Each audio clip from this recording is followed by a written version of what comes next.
तो हेलो मेरे प्यारे दोस्तों, कैसे हैं आप लोग। मैं रोहित चौहान आपका अपने प्यारे से यूट्यूब चैनल फिजिक्स हाउस में तहे दिल से स्वागत करता हूं। तो मेरे प्यारे दोस्तों, मेरे प्यारे साथियों, ठीक है, तो आज हम लोग चर्चा करने वाले हैं इलेक्ट्रिक फ्लक्स के ऊपर। क्या है आखिर में विद्युत फ्लक्स, ठीक है ना। ये हमारे 12th के बोर्ड के लिए बहुत ही इंपॉर्टेंट है, ठीक है। अगर आप इलेक्ट्रिक फ्लक्स के बारे में कुछ भी नहीं जानते तो मेरा दावा है कि आज आप बहुत कुछ जान जाएंगे। हमारा छोटा सा प्रयास है आपको, आपके लिए, ठीक है ना। तो आप भी एक हमारे ऊपर एक प्रयास कीजिए, अपना छोटा सा प्रयास आप भी करिए। आप हमारे चैनल को सब्सक्राइब करिए, हमारा आप सपोर्ट कीजिए ताकि मेरा वीडियो अधिक से अधिक लोगों को जाए, ठीक है ना। तो दोस्तों चलते हैं अपने मेन टॉपिक पर, ज्यादा समय को विलंब न करते हुए, ठीक है ना। तो देखिए हम लोग, देखिए आज इलेक्ट्रिक फ्लक्स की ना दो तरीकों में हम लोग बात करेंगे। दो तरीकों में वही बात कहने को तो बहुत लोग सब कुछ कहते हैं। अब देखिए ध्यान से, अगर मैं आपसे कहूं इलेक्ट्रिक फ्लक्स के बारे में, तो भाई मान लीजिए कि आप लोग विद्युत क्षेत्र पढ़े हैं। अगर कोई विद्युत क्षेत्र में किसी हम पृष्ठ को रख दे, से भाई मान लीजिए कि आप लोगों ने पढ़ा होगा विद्युत क्षेत्र, और आपने इससे पहले अगर आप एरिया वेक्टर नहीं पढ़ते हैं तो आपको विद्युत फ्लक्स नहीं समझ में आने वाला है। तो जाइए पहले आप एरिया वेक्टर पढ़ के आइएगा, ठीक है ना। अब देखते हैं, देखिए हम लोग पहले परिभाषा की बात करें बच्चों, तो किसी विद्युत क्षेत्र में स्थित किसी पृष्ठ तल के अभिलंबवत गुजरने वाली कुल विद्युत बल रेखाओं की संख्या विद्युत फ्लक्स कहलाती है। मैंने यही परिभाषा लिखा है। अब इसको हम समझते हैं बच्चों। अब से मान लीजिए कि मेरे पास ये एक कागज है बच्चा, ये कागज है ऐसे, ये चीज ना बेटा, ये एक पृष्ठ है। अब मान लीजिए कि इधर से बहुत खूब ढेर सारी विद्युत बल रेखाएं ऐसे जा रही हैं, ऐसे ऐसे, ठीक है ना। ऐसे क्या भाई, ये विद्युत बल रेखाएं जा रही हैं। अगर मैं इस विद्युत बल रेखाओं के बीच इस कागज को लेकर चलाता हूं बच्चा ऐसे, तो बताइए कुछ विद्युत बल रेखाएं इस कागज में ऐसे प्रवेश करेंगे, ऐसे निकल जाएंगी ना, ऐसे प्रवेश निकल जाएंगी। आए कि ना समझ में। तो देखिए ये यही कह रहा है, किसी विद्युत क्षेत्र में स्थित किसी पृष्ठ के तल के अभिलंबवत गुजरने वाली विद्युत बल रेखाओं की संख्या विद्युत फ्लक्स कहलाती है। देखिए ध्यान से, अब हम बात करते हैं, चलते हैं। जो विद्युत बल रेखाएं है ना, यह तल के अभिलंबवत गुजरनी चाहिए। तो देखते हैं, ध्यान दीजिएगा। अगर मैं इस परिभाषा के अनुसार बात करूं, किसी विद्युत क्षेत्र में स्थित, देखिए बच्चा, अगर मैं कोई एक पृष्ठ लेता हूं ऐसे, यह कोई एक पृष्ठ है, वृत्ताकार पृष्ठ है, ठीक है ना। वृत्ताकार कोई पृष्ठ है, ये तो मेरा एक आयताकार है, ठीक, हुआ तलक की है। कोई एक वृत्ताकार पृष्ठ है। अब देखो बच्चा, इस वृत्ताकार पृष्ठ का अगर मैं यहां से कोई एक विद्युत लाइन गुजार लूं, यहां से ऐसे, यह कोई विद्युत क्षेत्र की रेखा है बच्चा, ऐसे पास किया, ठीक है। अब लेकिन इस पृष्ठ का जो बेटा अभिलंबवत, समझ रहे हैं, मतलब क्या है, इस पृष्ठ के लंबवत, देखिए ये एक पृष्ठ है।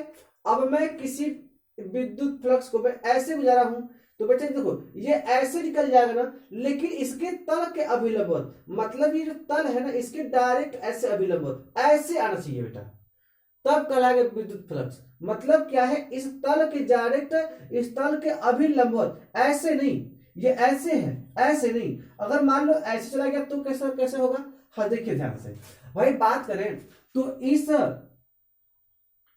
एरिया वेक्टर को, सॉरी, इस विद्युत क्षेत्र की तीव्रता को हम इसके तल के लंबवत लेते हैं। देखिए बच्चा, इसके तल के लंबवत भाई यहां पर एक एरिया वेक्टर होता है, इस पृष्ठ का एरिया वेक्टर क्या बच्चा।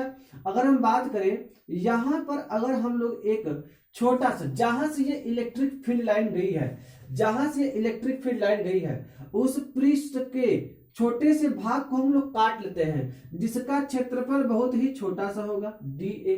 अब इस क्षेत्रफल का जो डायरेक्शन होगा वह बेटा इसके तल के अभिलंबवत, इस क्षेत्रफल का जो क्षेत्रफल सदिश होगा dA, जो वेक्टर होगा वह इसके अभिलंबवत जाएगा।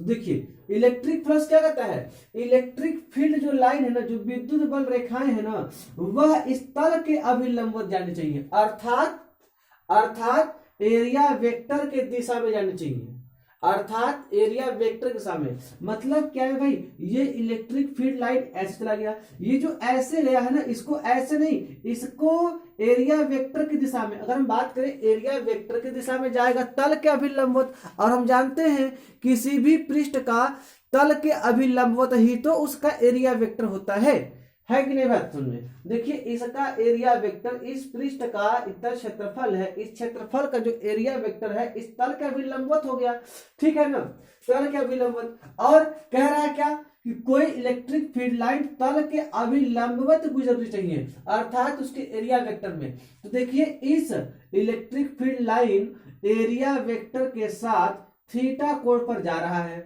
तो इस इलेक्ट्रिक फील्ड लाइन का आप इस तल के लंबवत लेके जाइए। तो बच्चों आपको ध्यान रखना चाहिए, हम कहते हैं यह तो ऐसे चला गया, लेकिन हमें चाहिए इधर के साइड में। तो करना क्या है, आप इस इलेक्ट्रिक फील्ड लाइन का आप घटक तोड़ लीजिए। कैसे घटक तोड़िए, एक ऐसा घटक तोड़िए जो एक तल के लंबवत हो। देखिए मैं कहता हूं किसी भी सदिश का आप कंपोनेंट तोड़े तो आप एल बनाइए, आप एल बनाइए और उस एल को ऐसे फिट करिए कि ये वाला चीज जस्ट इसके बीच में आना चाहिए। तो जब आप ऐसे फिट करेंगे तो एक वाला साइड ऐसे जाएगा, एक वाला साइड ऐसे जाएगा और एक वाला साइड ऐसे जाएगा, है कि नहीं। तो इस एरिया, इस विद्युत क्षेत्र तीव्रता का जो थीटा के साथ जो घटक होगा वो होगा E cos theta, E cos theta. इधर जो घटक होगा वो होगा ई साइन थीटा। अगर हम बच्चों बात करें तो इलेक्ट्रिक फील्ड लाइन इसका जो घटक इस तल के लंबवत चला गया, इसका जो घटक ई का जो घटक जो तल के लंबवत चला गया अर्थात एरिया वेक्टर की दिशा में चला गया, वही क्या कहलाएगा, इलेक्ट्रिक फ्लक्स कहलाएगा। मतलब इलेक्ट्रिक फ्लक्स फाई को लोग दर्शाते हैं। देखिए इलेक्ट्रिक फ्लक्स, देखिए जो गया है भाई एरिया, जो इलेक्ट्रिक फील्ड गुजरनी चाहिए ई कॉस थीटा। अब ये इलेक्ट्रिक फील्ड जिस तल से गुजर रही है वहां का जो क्षेत्रफल है बच्चा, वहां का जो क्षेत्रफल है, वहां क्षेत्रफल है डी ए, है कि नहीं।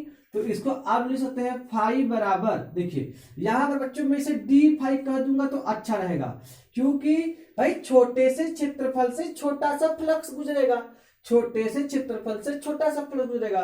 तो डी फाई बराबर ई डी ए कॉस थीटा।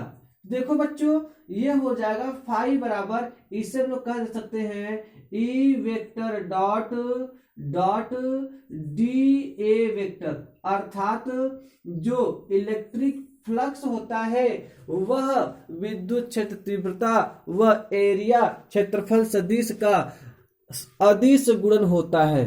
आया कि नहीं बात समझ में, ठीक है। देखिए इतनी बातें तो हो गई, अब हम लोग इसको थोड़ा दूसरे तरीके से समझते हैं, देखते हैं।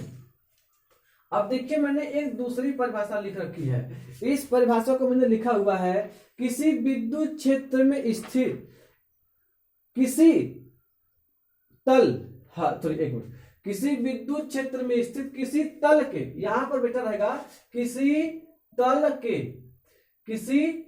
के क्षेत्रफल सदिश की दिशा में गुजरने वाले विद्युत बल रेखाओं की संख्या विद्युत फ्लक्स करती है। देखिए इसी फिगर को मैं फिर से बना रहा हूं, यह इलेक्ट्रिक फील्ड लाइन ऐसे गुजर गया, इस वाले पॉइंट से गुजरा है, यहाँ का क्षेत्रफल डी ए है, इलेक्ट्रिक फील्ड लाइन ऐसे गुजर गया, यहाँ का जो एरिया वेक्टर बेटा डी ए है ऐसे। अब देखिए ये तो बच्चा ई था भाई, इस इलेक्ट्रिक फील्ड लाइन को इस तल के एरिया वेक्टर की दिशा में गुजरना चाहिए। तो एरिया वेक्टर की दिशा तो ऐसी है, तो देखिए क्या करते हैं हम इस एरिया वेक्टर की दिशा को बच्चों हम लोग क्या करें कि इस विद्युत क्षेत्र की दिशा में लाते हैं। इस एरिया वेक्टर के कुछ घटक ऐसे आप तोड़िए जो आप विद्युत क्षेत्र की दिशा में ला दें। आई की निवासन में। देखिए अच्छा, इसका कंपोनेंट तोड़ना है। देखो बच्चों, इसका जब कंपोनेंट तोड़ना है तो एक घटक आप ऐसे तोड़िएगा कि एक घटक इसका विद्युत क्षेत्र की दिशा में जाए, ठीक है ना। एक घटक L ऐसे बनेगा कि उसका एक घटक विद्युत क्षेत्र की दिशा में और दूसरा घटक विद्युत क्षेत्र के लंबवत हो जाएगा। देखिए इस डी ए व ई के बीच का थीटा है बच्चा, इसको ऐसे एक घटक बच्चा आ जाएगा हम लोग का डी ए ऐसे, और एक घटक डायरेक्ट बच्चा इनके ये होगा, ये हम लोग करेगा डी ए साइन थीटा, ये क्या चाहिए डी ए कॉस थीटा। देखिए जो घटक ई वेक्टर की दिशा में जाएगा, देखिए ये थोड़ा सा क्या है ना, ये आपको थोड़ा सा फिगर थोड़ा सा भाई जान दो। ये देखिए ये जो डी ए कॉस थीटा, ये जो डी ए साइन थीटा है ना, ये आपस में अभिलंबवत हैं। ये ऐसे हम लोग का ई हो गया, इसका एरिया वेक्टर क्या करना बच्चा, आपको इसके सामने और एक एरिया वेक्टर इसके इस साइड में, ठीक है ना, तल पर लेना है आई के निवासन में। देखिए अब इस डी ए को आप दो घटकों को तोड़िए, एक घटक ई के दिशा में होना चाहिए और एक घटक डायरेक्ट ई के लंबवत होना चाहिए। तो जो देखिए आगे बात सुन, देखिए जो ई क्या हो गया, ई अब एरिया वेक्टर की दिशा में हुआ कि नहीं हुआ, एरिया वेक्टर की दिशा में तो नहीं है, लेकिन मैंने एरिया वेक्टर के मैंने घटक को तोड़कर इसके दिशा में कर दिया। मतलब क्या है, हर हाल में जो विद्युत फ्लक्स है वह कागज तल के लंबवत अर्थात एरिया वेक्टर सामने जाए भाई, या इसी बात को मैंने कह दिया किसी विद्युत क्षेत्र से में स्थित तल के क्षेत्रफल सदिश की दिशा में गुजरने वाले विद्युत बल रेखाओं की संख्या विद्युत फ्लक्स कहलाती है। कोई दिक्कत नहीं है बच्चा। अब देखिए इसको अगर मैं सॉल्व करूंगा भाई, इस छोटे से क्षेत्रफल से छोटा सा विद्युत फ्लक्स जाएगा, वो क्या होगा भाई, डी फाई होगा, डी फाई बराबर E into D A cos theta हो गया। देखिए इसका इधर क्षेत्रफल क्या हो गया भाई, डी ए कॉस थीटा, इधर क्या भाई ई हो गया हम लोग का, तो डी फाई क्या होगा, E vector dot D A vector. कोई दिक्कत नहीं, बात वही आने वाली है। या फिर विद्युत क्षेत्र लाइन जो है वो तल के लंबवत गुजरे, या फिर वह तल के एरिया वेक्टर के दिशा में गुजरे आई की निवासन में, ठीक है ना। इलेक्ट्रिक फ्लक्स आप लोग मेरे ख्याल से समझ गए होंगे अच्छे से, ठीक है ना भाई। अच्छा ये तो बात आ गई बच्चों, ये तो बात आ गई इस तल के इस भाई जैसे कि पृष्ठ है ना, इस पृष्ठ के छोटे से क्षेत्रफल से, इस पृष्ठ के छोटे से क्षेत्रफल से गुजरने वाला फ्लक्स ये है। अगर मैं कहूं कि संपूर्ण पृष्ठ से अगर विद्युत बल रेखाएं गुजर रही हैं तो संपूर्ण पृष्ठ से विद्युत फ्लक्स क्या होगा, संपूर्ण पृष्ठ से विद्युत फ्लक्स क्या होगा आई के निवासन में। देखिए ना, तो भाई क्या करेंगे आप लोग, जहां पर ये बच्चों जो हम लोग का जो डी फाई है ना, यह छोटे से फ्लक्स क्षेत्र का है, तो पूरे क्षेत्र कितना फाई हो जाएगा। ऐसा इसको मैं साफ कर रहा हूं, इसे आप लोग नोट कर लीजिए बच्चों, ठीक है ना। देखिए चाहे ये वाला फार्मूला आप लिखिए, डिफरेंशियल लिखिए, चाहे वो डिफरेंशियल लिखिए, कोई नहीं काट सकता, ठीक है। चलते हैं अब देखिए ध्यान से, ठीक है ना। अब भाई फिजिक्स का चैप्टर है, कंसेप्चुअल रहेगा। जब तक मैं वीडियो को साफ कर रहा हूं, अरे बोर्ड को साफ कर रहा हूं, आप लोग चैनल को सब्सक्राइब करो यार, सब्सक्राइबर बढ़ाइए भाई। वीडियो पर व्यू आते हैं 300 व्यू आ जाएंगे, 70 व्यू आ जाएंगे, 100 व्यू आ जाएंगे, और लाइक कितने आते हैं, 10 लाइक आते हैं, 5 लाइक आते हैं, या थोड़ा सा डिमोटिवेट हो जाते हैं कभी कभी, ठीक है ना। तो आप लोग ही मेरे हिम्मत है, ठीक है ना, तो आप लोग ही मेरा सहारा है, हिम्मत है भाई। आप लोग अगर चाहेंगे तो भाई मेरा वीडियो बहुत ही आगे चला जाएगा, बाकी आप लोग के ऊपर डिपेंड करता है। अब देखिए आई बात से, देखिए अब क्या है भाई कि हाँ, अब देखो भाई मैं थोड़ा सा लोग बात भाई, संपूर्ण पृष्ठ से गुजरना फ्लक्स ना जी, संपूर्ण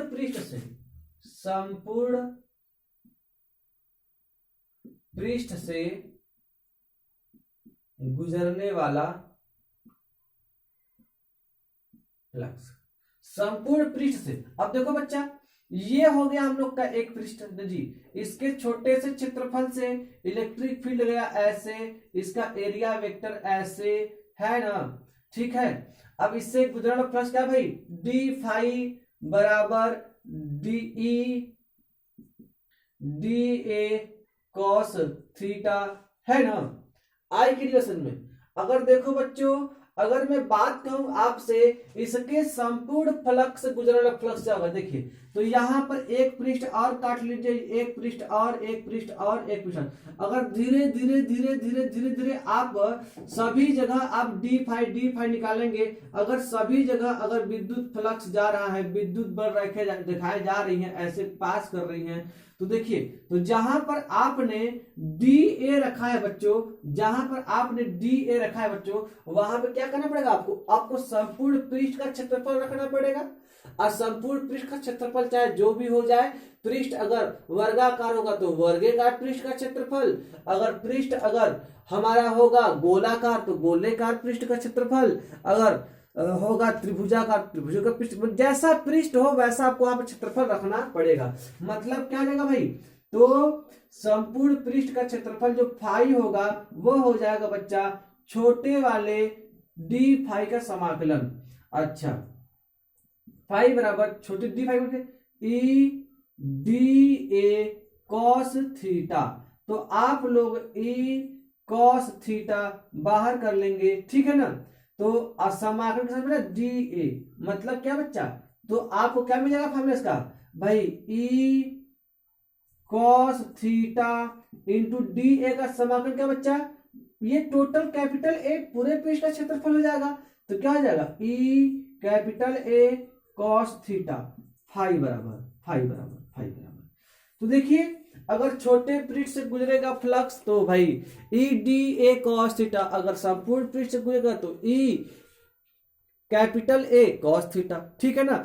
अब ये बच्चा थीटा क्या है, ये कॉस थीटा किनके बीच का, सबसे बड़ी बात देखो बच्चा ध्यान से, यह जो थीटा है ना बच्चा, यह जो थीटा है ना बच्चा, ई व एरिया वेक्टर के बीच का कोण है, बीच का कोण है थीटा। क्षेत्रफल सदिश व एरिया वेक्टर के बीच का कोण है, क्षेत्रफल सदिश व एरिया वेक्टर के बीच का कोण है। अच्छा, इतनी बातें समझ में आ गई सर, ठीक है ना। अब हम लोग चलते हैं आगे, ठीक है। देखिए हमने कुछ नोट्स बना रखा है, ताकि मैं आपको नोट्स इसलिए बनाता हूँ भाई, ताकि मैं आपको अच्छे से डिफाइन कर सकूँ। मेहनत करना पड़ता है कि क्या चीज़ें समझाना है, क्या चीज़ें नहीं समझानी है, मैं कैसे समझाऊँ ताकि मेरा स्टूडेंट मेरी हर कही गई बात को समझ ले, ठीक है ना। तो आई कि नहीं समझ में, तो आप लोग इतना समझ सकते हैं कि सर कितना मेहनत कर रहे हैं। तो प्लीज़ यार मेरे मेहनत को आप लोग थोड़ा हेल्प कर सकते हैं, और आपको हेल्प करने का वही तरीका है, मेरे चैनल को आप सब्सक्राइब कीजिए, ठीक है। आई बात समझ में ना, ठीक है, बेल आइकन दबा दिया करिए। अब चलते हैं हम लोग आप विशेष स्थिति की ओर। विशेष स्थिति क्या होगी बच्चों, ठीक है ना। देखिए विशेष स्थिति, जो विशेष स्थिति जो बच्चा, जो पहला पृष्ठ है ना, जो पहला जो पॉइंट है बच्चा, यदि समतल पृष्ठ वैद्युत क्षेत्र के लंबवत स्थित हो, यदि समतल पृष्ठ वैद्युत क्षेत्र के लंबवत स्थित हो। कुछ चमक रहा है क्या, कुछ नहीं, यदि समतल पृष्ठ वैद्युत क्षेत्र के लंबवत स्थित हो। अब देखो बच्चे यहां पर जब लंबवत आता है ना, तो बच्चे सोचते हैं ना कि थीटा बराबर 90, अरे नहीं यार, नहीं करना है, थीटा बराबर 90 नहीं करना है। अगर मान लो ये कोई बच्चा विद्युत बल रेखाएं हो गई, विद्युत क्षेत्र रेखाएं हो गई, आई की नहीं बात समझ में। अब देखिए ध्यान से, अब किसी पृष्ठ को आपको ऐसे लाना है कि विद्युत क्षेत्र के लंबवत। ये जो विद्युत बल रेखाएं है ना, ये देखिए इसका तल ये है, इसका तल ये है, इसके जस्ट लंबवत ऐसे, ये 90 डिग्री इनके तल के, ये तल है, इन तल से इनके बीच का जो 90 डिग्री का, देखिए अगर मैं ये तल कहूं, ये तल बच्चा ऐसे हो गया ना। अब इस तल देखिए, अब मैं इस विद्युत बल रेखा, देखिए ये विद्युत बल रेखा इस तल के साथ कितने से कोण बना बच्चा, ये देखिए ये इस 90 से कोण बनाना। देखिए आप देखिए इस लाइन के साथ है ना, तो देखिए ये ऐसे तल के लंबवत, जब देखो ना यहां पर तो 90 बन गया, आप कहोगे तल के लंबवत, ये तल के साथ 90 अंश का कोण बना रहा है, मैं भी कह रहा हूं, लेकिन थीटा मुझे चाहिए विद्युत क्षेत्र व एरिया वेक्टर के बीच का, ये वाला 90 नहीं करना है। अब देखो इसका एरिया वेक्टर कैसे होगा बच्चा, इस तल का एरिया वेक्टर का बात करें हम, बाहर की ओर है, अब इस तल का लंबवत भी बाहर, इस तल का एरिया वेक्टर ऊपर की ओर होगा। अब नीचे से एक विद्युत बल रेखा गई, ऐसे निकल गई, तो बताइए एरिया वेक्टर विद्युत क्षेत्र रेखा दोनों के बीच कोण कितना हो गया, 0। कितना हो गया भाई, 0। अब देखिए ध्यान से, मैं क्या कर रहा हूं कि एक एरिया वेक्टर, एक पृष्ठ को इनके बीच रख दिया बच्चा। देखिए अब क्या करना है बच्चों, जब आपने एक पृष्ठ उनके बीच रखा है, तो भाई ये पृष्ठ इधर से बल रेखाएं गई, इधर से बल रेखाएं गई, इधर से बल रेखाएं गई, ये तल के अंदर घुसी और पार करके निकल गई, पार। तो इस चीज में देखिए ध्यान से, इसका जो तल का जो एरिया वेक्टर होगा वो डी ए वेक्टर, और ये हो गया ई वेक्टर। तो बताइए ई वेक्टर व डी ए के वेक्टर के बीच का कोण कितना यहां पर होगा बच्चा, 0 अंश। तल तो लंबवत है, विद्युत बल रेखाएं तल के लंबवत गुजर रही है, मैं भी कह रहा हूं, लेकिन मुझे कोण चाहिए एरिया वेक्टर व विद्युत बल रेखाओं के बीच। इस तल का देखो बच्चा, इस तल का एरिया वेक्टर आपकी ओर है ना, अब मैं इस विद्युत बल रेखाओं को इसके अंदर, ओ नहीं गया, ऐसे पार कर गया, इस तल का एरिया वेक्टर आपकी तरफ है, मैं ऐसे पार कर दिया, यह भी तल के लंबवत चला गया। तो बताइए एरिया वेक्टर व विद्युत बल रेखाएं एक दूसरे के क्या हो गई, 0 अंश पर। कहा भाई 0 अंश पर ना बच्चा। तो देखिए तो फ्लक्स क्या हो जाएगा, मैं इसको साफ कर दूं, ठीक ठीक। तो इस तल का अब टोटल एरिया ले लीजिए, टोटल एरिया लीजिए, ठीक। तो क्या फाई बराबर ई ए कॉस 0 अंश, तो फाई बराबर कॉस 0 अंश का मान कितना होता है बच्चा, 1 होता है। ई ए देखो बच्चा, ये मैक्सिमम वैल्यू होती है। इस स्थिति में ना विद्युत बल जो वैद्युत फ्लक्स होता है वह तल से लंबवत जो गुजरता है बल रेखा, उनकी संख्या सबसे क्या होती है, अधिक होती है। किसी भी तल से गुजरने वाली विद्युत बल रेखा की संख्या इस स्थिति में सबसे अधिक होती है। आई ना बात समझ में। अब देखिए ध्यान से, अब दूसरे पॉइंट, पहला पॉइंट मेरे क्या समझ में गए, दूसरा पॉइंट क्या बताएंगे, यदि समतल पृष्ठ विद्युत क्षेत्र के समांतर स्थित हो, यदि समतल पृष्ठ विद्युत क्षेत्र के समांतर, अब समझिए इस चीज को। ये देखो बच्चा, यह कोई विद्युत बल रेखाएं हैं,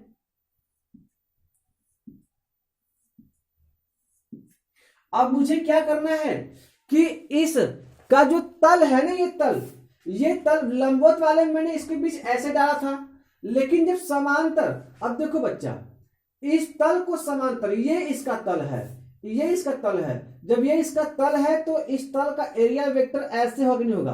अब देखिए जब आप इसके अंदर डाल देंगे ऐसे, जब आप इसके अंदर डाल देंगे ऐसे, तो देखिए इसका एरिया वेक्टर बच्चा ऊपर की तरफ हो जाएगा ना, होगा नहीं होगा, और इसकी विद्युत क्षेत्र से ऐसे हो जाएगी ना।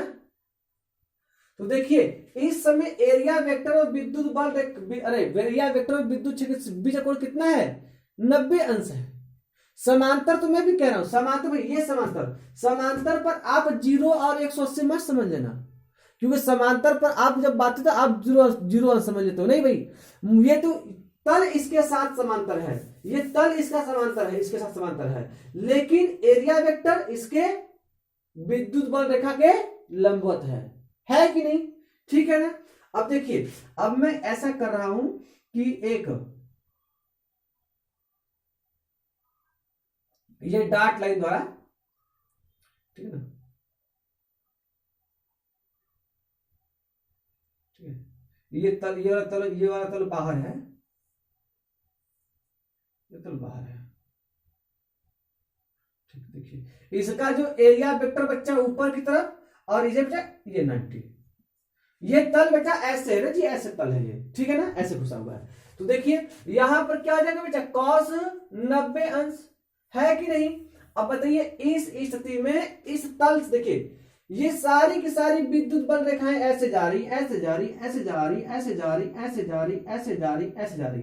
क्या एक भी बल रेखा इसके पार करके जा रही, क्या ऐसे नहीं जा रही, नहीं जा रही। इसमें से एक भी विद्युत बल रेखाएं इसको पार करके नहीं जा रही हैं। तो आप खुद कह सकते हैं इससे एक भी विद्युत बल रेखाएं इसको पार करके नहीं जा रही है, सारी की सारी बल रेखाएं ऐसे चली गई, ऐसे चली गई, ऊपर से नीचे से, ऊपर से नीचे से चली गई, लेकिन एक भी बल रेखा इसको पार करके नहीं जा रही है ना जी। तो जीरो हुआ। तो देखिए cos 90 की वैल्यू कितनी थी बच्चा, cos 90 बराबर कितना, जीरो होता है ना बेटा, cos 90 की वैल्यू होती है बराबर जीरो। तो देखिए फाई बराबर 90 का मान जीरो, मतलब टोटल जीरो। तो मतलब पृष्ठ से कोई भी विद्युत फ्लक्स नहीं गुजरेगा, पृष्ठ से कोई भी विद्युत फ्लक्स नहीं गुजरेगा। क्लियर है क्या, ठीक है। अच्छा देखते हैं, ठीक है बच्चों, चलिए अब मेरे ख्याल से आप लोग समझ गए, यह बातें हो गई, हम लोग का फाई है, इसे भी आप लोग नोट कर लीजिएगा। अब हम लोग चलते हैं बच्चा एक बहुत ही इंपॉर्टेंट पॉइंट, धनात्मक फ्लक्स और ऋणात्मक फ्लक्स। ठीक, अब देखिए ध्यान से बच्चों ना, हम लोग क्या कर रहे हैं कि एक मैं पृष्ठ ले रहा हूं भाई, एक घनाकार बक्सा ले रहा हूं, घनाकार बक्सा एक, ठीक, एक घनाकार बक्सा मैंने लिया, घन के आकार का, घन के आकार ले सकते हैं आप लोग, आयत ले सकते हैं, ठीक है ना।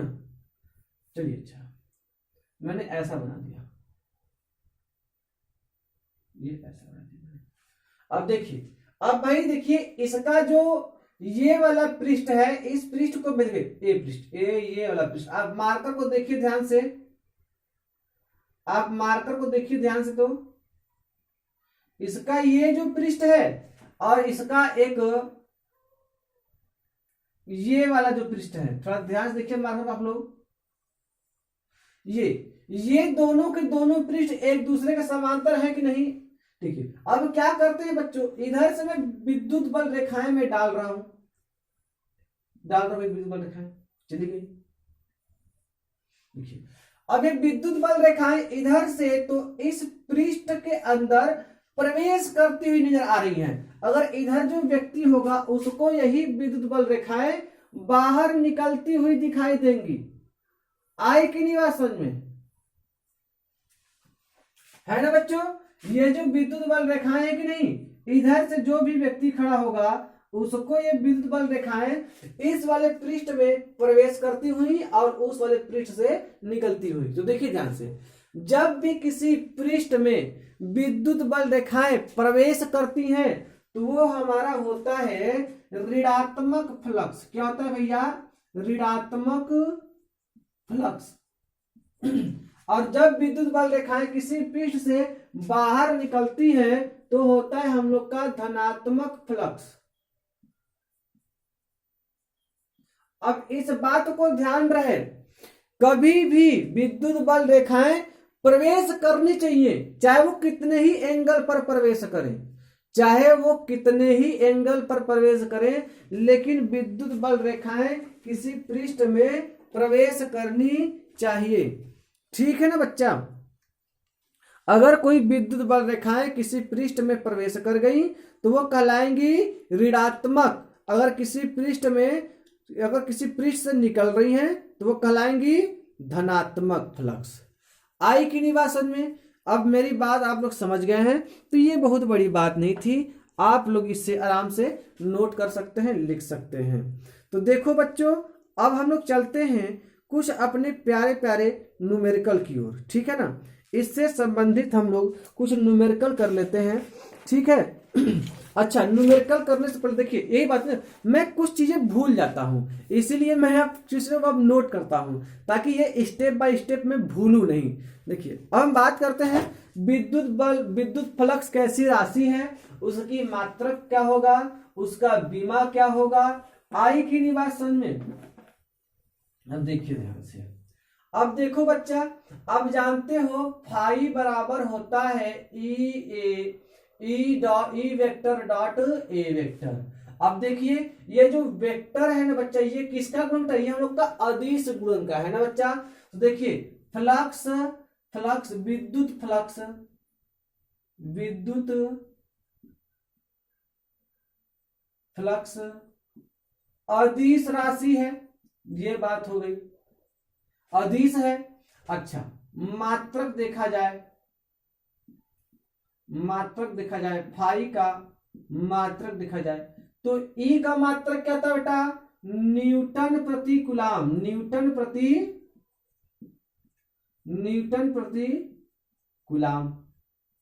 अगुणते ए का मात्रक क्या था, मीटर का स्क्वायर, न्यूटन प्रति कूलाम मीटर का स्क्वायर, ये इसका मात्रक हो गया। अब देखिए, अब मैं आपसे कहूं कि विद्युत क्षेत्र की तीव्रता जो होती है ना, देखिए बच्चा इसका मात्रक जो होता है E बराबर, एक फार्मूला होता है हम लोग का, E बराबर जो हम लोग का फल तटा वो होता है डेल्टा V अपान के R। ये अभी आप आगे पढ़ेंगे, ठीक है बच्चा ना, ये अभी आप आगे पढ़ेंगे तो आपको विद्युत क्षेत्र की तीव्रता व विभवांतर में संबंध मिलेगा। तो वहां से जो ई का मात्रक होता है वो होता है वोल्ट प्रति मीटर। तो देखिए अब क्या करना है, अब इसी फार्मूला में अगर फाई का मात्रक हम बात करें, जो फाई का मात्रक हम बात करें भैया, देखिए ये किसका मात्रक था बेटा, विद्युत क्षेत्र की तीव्रता का मात्रक था ना, इसके स्थान पर आप क्या लिख दीजिए, वोल्ट प्रति मीटर। अच्छा गुणित्ते मीटर स्क्वायर, यही ना, तो मीटर से मीटर कट जाएगा तो फाई का मात्रक क्या मिल जाएगा, वोल्ट गुणे मीटर। ये हम लोग को मिल गया एक विद्युत फ्लक्स का दूसरा मात्रक, ठीक है ना। मैंने कहा कि ये न्यूटन प्रति कूलाम विद्युत क्षेत्र का मात्रक था, तो न्यूटन प्रति कूलाम मीटर स्क्वायर, ये विद्युत फ्लक्स का मात्रक हो गया। इस विद्युत क्षेत्र का मात्रक एक होता है वोल्ट प्रति मीटर, ठीक है ना। अब मैं विद्युत क्षेत्र के मात्रक को मैंने वोल्ट प्रति मीटर दिया, एक मीटर से एक मीटर कट जाएगा, वोल्ट गुणे मीटर आ जाएगा विद्युत फ्लक्स के मात्रक। अच्छा मैं इसको थोड़ा सा आप करूंगा इसे, ठीक है ना, नोट कर लीजिए आप लोग थोड़ा सा, ठीक। अब देखिए ध्यान से, अगर मैं आपसे बात कहूं, अब मैं बीमी सूत्र की बात करूं बच्चा, फाई का बीमी सूत्र, ये क्या देखिए, अब ई है बच्चा ना, ई का मात्रक देखिए न्यूटन प्रति कूलाम, न्यूटन प्रति कूलाम गुणित्ते मीटर का स्क्वायर, यही है ना। अब इसकी बीमा लिखिए आप लोग, देखिए न्यूटन की क्या होती है, MLT के पावर -2 बटा के क्या आ जाएगा भाई, अच्छा ठीक, इसको ऐसे कर लो, देखो MLT का पावर -2 गुणे मीटर स्क्वायर है तो L स्क्वायर हो जाएगा, और नीचे क्या हो जाएगा भैया, कूलाम का मात्र बीमा क्या होता है, 80 होता है ना। अब देखिए 80 होता है क्या बच्चा, 80। अब भाई आप लोग पढ़े हैं 11 में, आप पढ़ चुके होंगे, 12 में पढ़ रहे हैं, तो मैं बहुत जल्द ही 11 का भी वीडियो बनाने वाला हूं, ठीक। अच्छा देखिए अब भाई इस L 80 को ऊपर लेके जाइए, M अपने स्थान पर, L स्क्वायर L क्या हो जाएगा, क्यूब हो जाएगा, T के पावर -2, ये T ऊपर जाएगा माइनस बन जाएगा, T के पावर -3, और A चला जाएगा ऊपर, A के पावर -1। ये बन गया हम लोग का विद्युत फ्लक्स का विमीय सूत्र, विमीय सूत्र। आई की बात समझ में, विद्युत फ्लक्स का विमीय सूत्र, ठीक है बच्चा, विद्युत फ्लक्स का विमीय सूत्र हम लोग को मिल गया, ठीक है क्या। अच्छा अब हम बात करेंगे आगे अब अपने न्यूमेरिकल पर, ठीक है। तो मैं न्यूमेरिकल को लिखने के लिए मैं थोड़ा वीडियो को पुश करूंगा ताकि आप लोग का टाइम आगे ना बढ़े, ठीक है। तो कहीं चाहिए नहीं,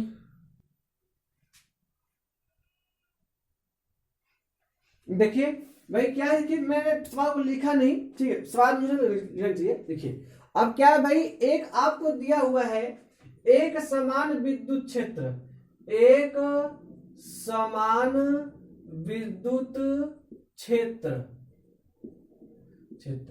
ई वेक्टर बराबर 2i plus 3j minus 4k cap है और इस पृष्ठ के क्षेत्रफल से इतना भाई एरिया वेक्टर दिया हुआ है 8j, यहां पर मीटर स्क्वायर दिया हुआ है, यह न्यूटन प्रति कूलाम दिया हुआ है। अब देखिए बच्चा, ये कह रहा है ना कि कोई एक समान विद्युत क्षेत्र है जो इतना है, उस एक समान विद्युत क्षेत्र के में 8j मीटर स्क्वायर का एक पृष्ठ रखा गया है, एक पृष्ठ रखा गया है जिसका क्षेत्रफल 8j मीटर स्क्वायर है। इससे गुजरने वाले विद्युत फ्लक्स, विद्युत बल रेखा जो है वो E बराबर दे दिया हम लोग को 2i plus 3j minus 4k। अब बताइए इससे गुजरने वाले विद्युत फ्लक्स का मान क्या होगा? तो आप अभी पढ़े हैं फाई बराबर होता है E vector dot A vector ना बच्चा। तो देखिए तो फाई बराबर तो E का value 2i plus 3j minus 4k। अब क्या हो जाएगा बच्चा 8j। अब देखिए अब भाई इसमें क्या करना है, इसमें i है, इसमें तो i नहीं है, इसमें j है, इसमें j, इसमें k नहीं है। तो बच्चा इसमें i की वैल्यू 0 होगी। इसको आप लोग लिख सकते हैं फाई बराबर 2i plus 3j minus 4k। अब देखिए मैंने इनके ऊपर के नहीं लगा, कैप नहीं लगाया है, तो आप जब जे के सर में कैप लगा रखा है, ठीक है ना। अब उतनी छोटी छोटी बातों का आप लोग इशू है। इसमें देखो 0, मुझे इसमें i लिखना ही है, तो i plus 8j plus k। तो बच्चों मुझे इसमें i नहीं था, तो इसमें आप 0i कर दीजिए, ठीक है ना। इसमें k नहीं, इसमें आप 0k कर दीजिए, बात एक ही हो जाएगी। i का i के साथ गुणा करिए, 2 एकम 0 0 हो जाएगा ना बच्चा 0। और 3j का 8j के साथ 8 लिख के 24 हो गया। j डॉट j की वैल्यू होती है बच्चा 1 होती है। माइनस 4j, अरे माइनस 4k 0 तो 0 हो गया बच्चा, माइनस 0 हो जाएगा बच्चा ना जी, तो माइनस 0। तो कोई बात नहीं, तो फाई बराबर हम लोग को मिल जाएगा केवल और केवल 24। विद्युत फ्लक्स का मात्रा क्या होता है, अभी आपने लिखा था वोल्ट मीटर लिख दीजिए, या न्यूटन प्रति कूलाम इंटू मीटर स्क्वायर लिख दीजिए, कोई बात नहीं, बात एक ही है, ठीक है ना। अब देखिए जो अगला सवाल है, थोड़ा हम लोग इस पर फोकस करते हैं। अच्छा ठीक है, वीडियो काफी लंबी हो गई क्या? वीडियो देखिए काफी 40 मिनट पहुंच गई है, तो मैं चाहता हूं कि भाई हम लोग अगले चैप्टर में देखते हैं, पढ़ते हैं। आप इस वीडियो को बहुत सारा प्यार दीजिएगा, क्योंकि आपके सर प्यार के ही भूखे हैं और कुछ नहीं चाहिए आपसे, ठीक है ना। ओके, धन्यवाद।